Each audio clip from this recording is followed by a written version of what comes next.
Well, hello everyone. My name is Troy Cox. I'm with Brand Society here in New Orleans. Thank you for joining us this morning. We're going to talk a little bit about a data-driven strategy for your workplace and your restaurant, hotel, bar, or whatever it may be. But nonetheless, Brand Society is a full-service marketing and advertising agency located right down the street in Canal Place. We've had the privilege to partner with very special and heritage brands across the state, the nation, over the last 10 years or so. We'll give you a little insight into how we approach our advertising and marketing strategies and plans with those individuals. So nonetheless, we got here today because we also work closely with the LRA.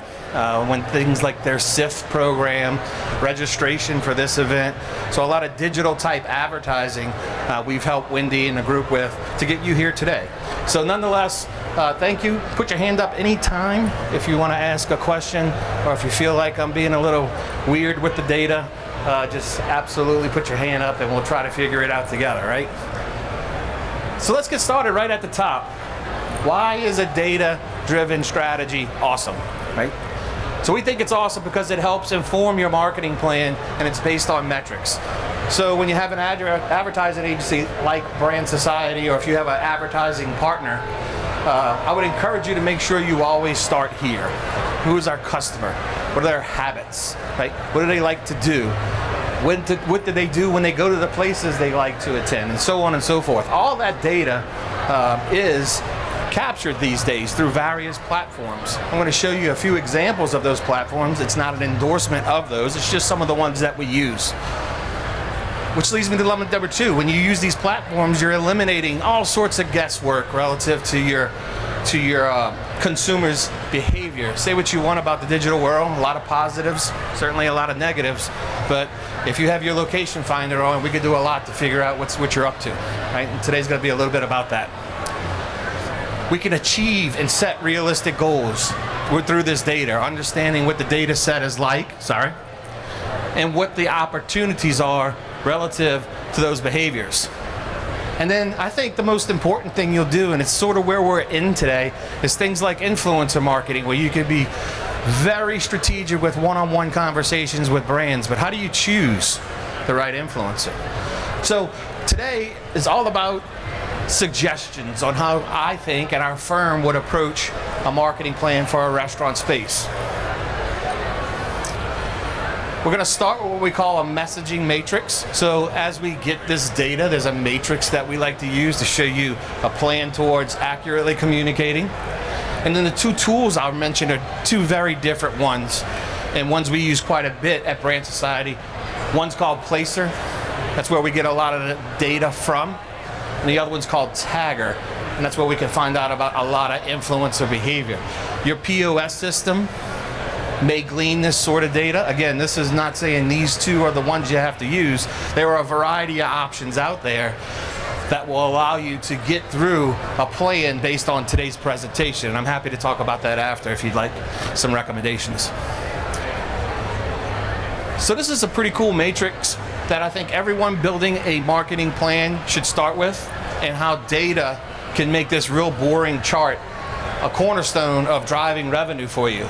First of all, you have that target, right? Especially in restaurants, you probably don't have one type of individual walking through your door. You probably have a primary target, a secondary target, and even third and fourth.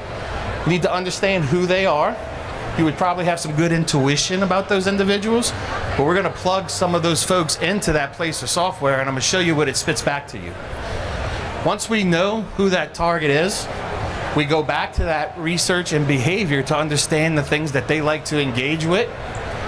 So that's where the message comes in. And then last but certainly not least, what channel in this crazy media mixed world are our clients participating in? Is it TikTok? Is it younger? Is it Facebook? Is it older? Are they still watching the news?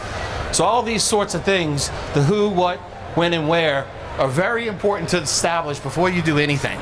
You know, in the restaurant trade, and this is not an affront against your class of trade because I see it elsewhere, we all see it, it's like, well, we have to advertise. We have to spend money, okay?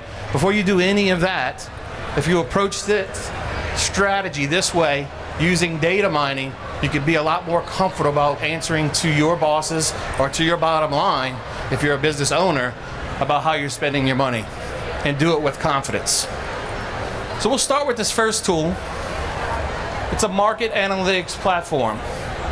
It does all sorts of things because you have a phone in your pocket and you have a location finder on. If I walk through a door, we can capture you and then understand what your behaviors are afterwards. So this is a layer of our media strategy. It's one of the first things we do. So, okay, if you have X amount of restaurants, what's cool about this platform is it allows you to focus on locations as opposed to DMAs, which we call marketing regions.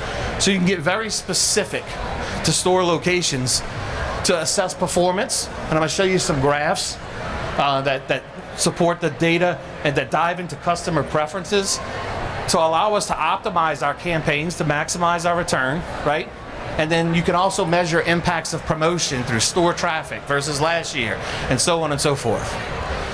As an example, if we wanted to pick a location, as this is just a sample location in Mississippi, we can look at how many people are visiting in a given period, right? And how many times you had visitors last year. Is your store traffic up or down?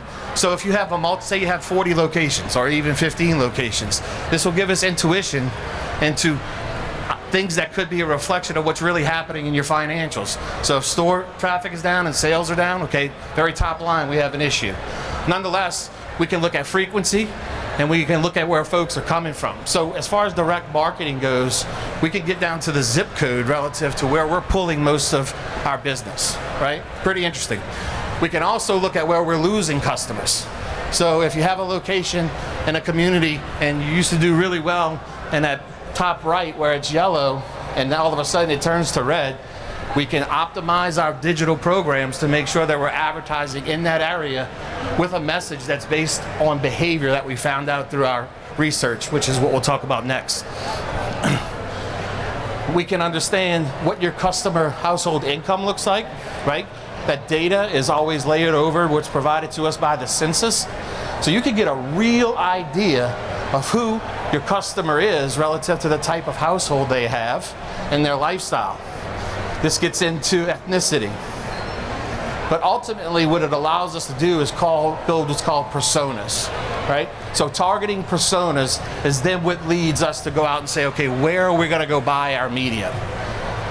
So based on what I just showed you in that location, we can look at a variety of individuals, or what we call profiles. And if you remember that matrix, we'll just go ahead for this location and choose the top 4 that are visiting our location. And it breaks it down relative to household income, their ages, and it gives them names. As you can see, this is probably someone with 60% of being wealthy suburban, upper suburbanites, and ultra wealthy families. Now we're starting to understand who's visiting our location. Then we dig even deeper and understand, okay, these folks love music. They love promotions.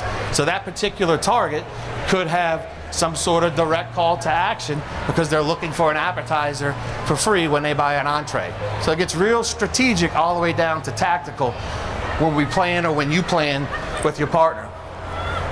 This is all going to make a little more sense relative to the influencers later, but we can look at, okay, now this individual is this, they're going online, what are the type of content that they're absorbing, right? These folks, as I mentioned earlier, music and food, that's super important. And where are they absorbing media? So as you see, we're starting to get real strategic relative to the individual that we're putting our ad about our brand in front of, which hopefully encourages some sort of action, whatever that may be. Going online and placing an order, or going to a store that you can track location through your frequencies. Same thing with these wealthy suburbanites, we're calling them. They're wealthy, kid-focused, and fashionable. When you click on these buttons, it'll give you more information about what fashionable means. And then again, digging down. The reason I'm showing you this is if you go back to that matrix and you fill in these 4 categories as your primary targets, now you're spending money against someone that you're relatively confident is interested in your brand, right? That's a major step forward. If you think about 10, 15 years ago, and look, I worked in marketing back then as well, but I remember my business partner's here, when he's in charge of creative, we make fun all the time. Like, if you had a television commercial, an outdoor ad, print, you're probably covered. Those are 3 major mediums, right? Fast forward to today, this is where you need to start. And the beauty of it is that you can become much more targeted with it to the individuals that you know are interested in your business.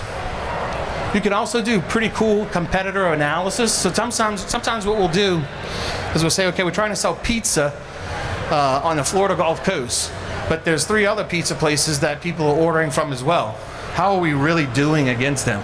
And you can see, you can look at how many visitors your competition may be getting. It's just, we have restaurant X, and we just entered 2 other places. So if you're doing poorly last 30 to 60 days, and the other pizza place is as well maybe the world's not falling apart, right? But if you're doing poorly and the other 3 pizza places have double the restaurant frequency, visits, and so on and so forth, something's up. Let's go see what they're up to. Not getting into, is their product better or any of that? Are they promoting themselves better than we are? You can look at the data, making sure that, oh, wait a second, these customers are the same as ours. What are they doing? Glean information from your competition is always important. So you kind of get an idea of what's happening relative to those other locations. You can see what the household income is. I don't want to belabor this, you kind of get the idea. But you can also do this kind of heat map to see where the competition is drawing from as well. Are you performing in the right zip codes as your competition, because you know it's the same share of pocket, right? Moving forward, what we want to do is talk a little bit about how a strategy relative to that sort of data can influence a tactical approach like influencers. Now, some people will call influence marketing a strategy. I'll beg to differ just a little bit in that the strategy needs to be how you define who that influencer is, not using that influencer, right? So you can get into it all the time. Actually, I'm sitting in for our director of brand engagement. Her name's Samantha. She does this. And I send her influencers from brands that we participate in at like 9 o'clock at night. I'm saying, we should do this for XYZ brand. And she's like, negative. And then she'll come back the next day and tell me why. It's pretty funny. Nonetheless, it's an example. You think you know your brand, and you probably do. But this influencer stuff is not about guessing. You have to be rooted in real world behavior, feed by data to allow you to choose who those right influencers are. And oh, by the way, that's not going to go away, right? As an agency that does this, we've invested so that we can partner and help our partners kind of be ahead of this curve or stay up with it, if you will, because it's happening quickly. You know that. So there's tier levels of influencers: micro, mid, and macro. Macro obviously would be across the nation. What we find a lot though is these micro level ambassadors are really, really great for your brand, and they're also coming across as a little more authentic. And then, oh, by the way, because they have less followers, they cost less, meaning obviously they're doing this to make money. There's sponsorship involved in it, but nonetheless, it's an interesting approach that we've been finding with our clients. It's not some well-known influencer that you already know. It's someone that the software helps you discover, and then you can present that to the brand and say, what about this person? It's really fun. That example is highlighted right here. So what Sam or somebody on our digital team would do is say, okay, I'm looking for an expert in food and drink. I know my audience is female, 30 to 34. That's a really tight audience, right?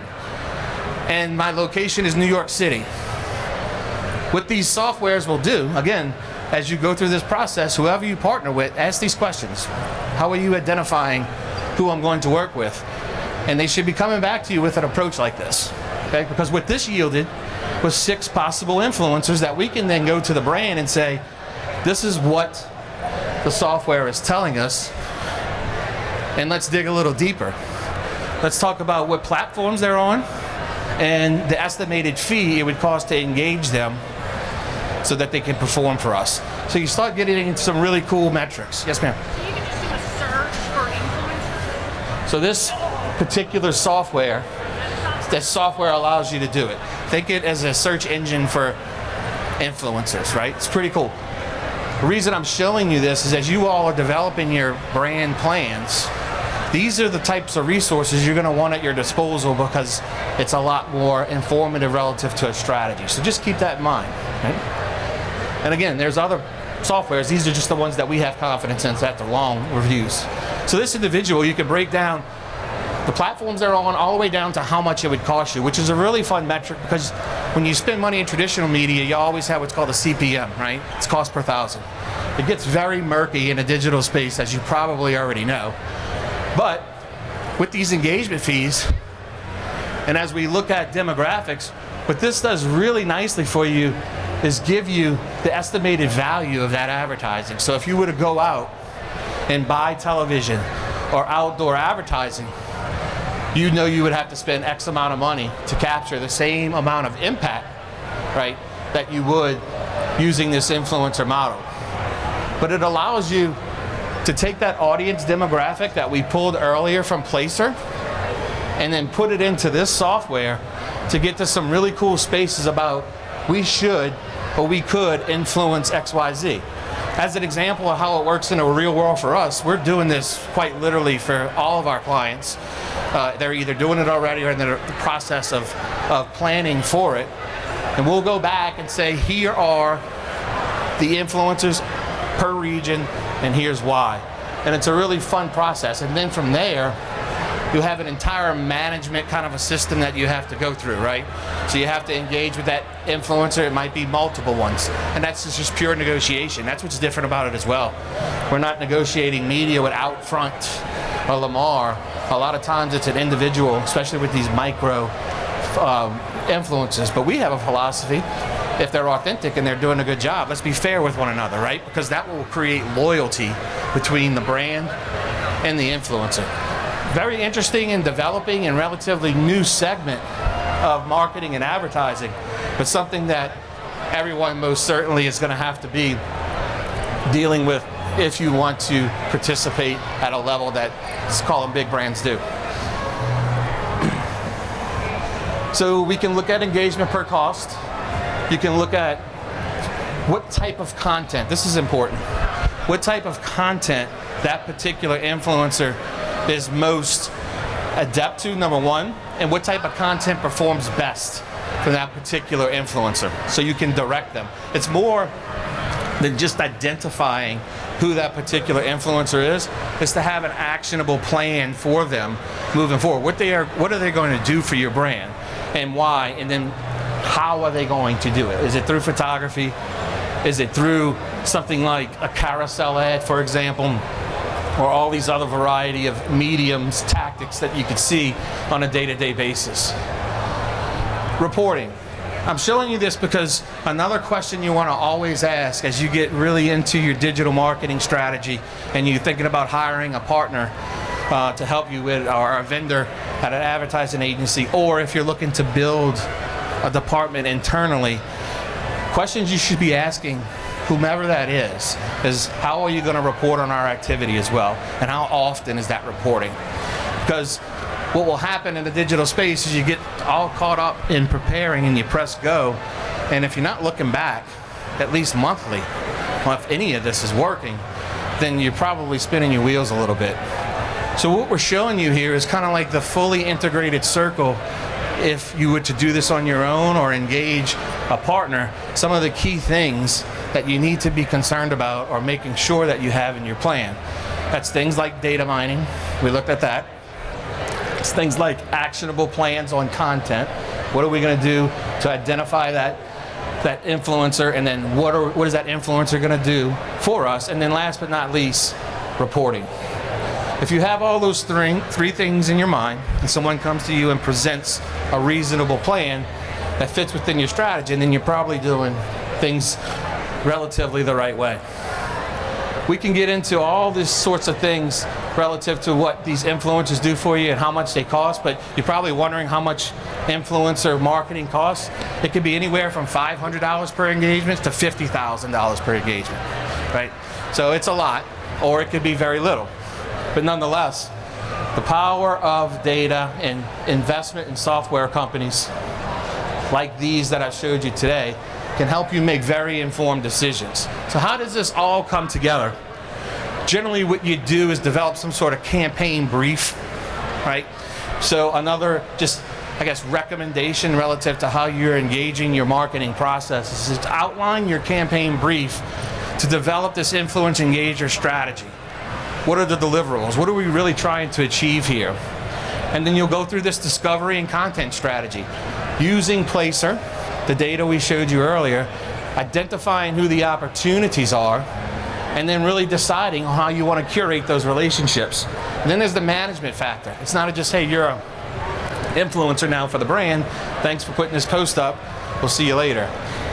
Constant engagement relative to that influencer, and they kind of staying on top of their game regarding what they're delivering, fulfilling. And then last but not least, reporting, delivering on ROIs in general, and making sure we're tracking any kind of predetermined KPIs. So that's a bit about data, how you can use it strategically to inform a tactic like influencer marketing. So I'll stop right there and see if anybody has any questions about some of the things we reviewed, or if you want to hear a little bit more about any of these specific topics. Yes, sir. Does the Placer program do the influencer search also, or is that a different? So that's a good question. He asked if the Placer software actually does the influencer work for you, and it does not. So Placer is the data mining software where we input anything we want to know about our target or our perceived target. You then take that information and upload it into Placer, and they feed back the type of influencers that could be or should be right based on all that consumer behavior. So they kind of interact and are intertwined with one another. Yes. Sometimes also when you work with these influencers, is it possible for them to like throw you a little something extra? Like, I know you didn't buy TikTok, but I'm going to post it there anyway. Sure, that's a great question, and I think that's where you get into that negotiation and management phase. It's always important to have someone at your side that'll ask a question like that, because in traditional media we would call that added value, but now you have more control over that relationship. So as they get comfortable, you say, okay, you're going to do 3 posts for us every month, and it's going to cost XYZ. That sort of conversation comes up, and then next thing you know, you're performing in other mediums that's added value, and you're getting a little bit more out of the relationship than just what's on paper. Yes, ma'am. How is the software getting that data from the competitors as well? So it's all based on, that's a good question as well. So all the data that's being pulled from Placer is based on cell phone activity. So if your cell phone's on, and I walk in this building right now, everybody that's been here today, and then you walk out and you have location finder on, we'll be able to track what your activity is, both physically, where you're going, and the type of apps that you're searching on, the type of website you're going to. So the location is just based on, location could be anywhere. So just because it's a competition, I'm tracking you, you walked in the door, so you put in that competition's physical address, and it'll give you the data just as if you were looking at your own. Where do you find fair market value for your influencers? Like price. What if fair market value for what? For paying an influencer. Like how do you decipher how to pay them, how much to pay them? So it's negotiable based on, this software will give you a range of what they've been paid in the past based on their activity. It's a great question. We'll know if they're paid $750 as an average up to $250. So that's actually a widget where you actually put, like, if you were looking for a place to stay on vacation, what's your budget range for the week? So here's your budget range for these influencers. It's a filter. It's the word I'm looking for. Yeah. Thank you. Hi. Oh, Hi. dang. I have a question. Sure. So one thing I think about a whole lot now, I'm a journalist, not an influencer, but I have a million friends who are influencers, and they'll say that, they'll be doing these campaigns for people, and then they don't get any traffic on it because of, whatever algorithm and things, and Instagram or whoever pushing things down. What do you do in that situation when you see the influencer doing really well on a regular day, but the minute they do something for you, like a branded thing, it doesn't get any traffic? Is there anything that you suggest they do, or any way you can work together to help them Sure. do better? So that's a planning scenario, right? What are our challenges? What are the things that could come up with engagement here? Now, if it's this super authentic feeling type of influencer that hasn't really done a lot of brand things, they're maybe following that individual because they're not quote unquote sponsored, right? So that's a challenge, and this could help. But I think things like having a strategic content plan that's just not one post that'll allow you to build on the content over time could be helpful. Now, you can't predict the future either, right? You can't say this is absolutely going to work for us. But if you go through this process, and I think you identify those individuals a little more strategically, you'll probably eliminate that more than it would have happened at not. Yeah.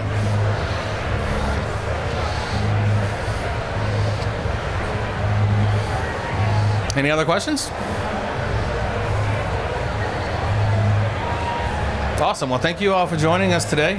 I'll hang back if you have anything you want to talk about individually, but I appreciate your time today.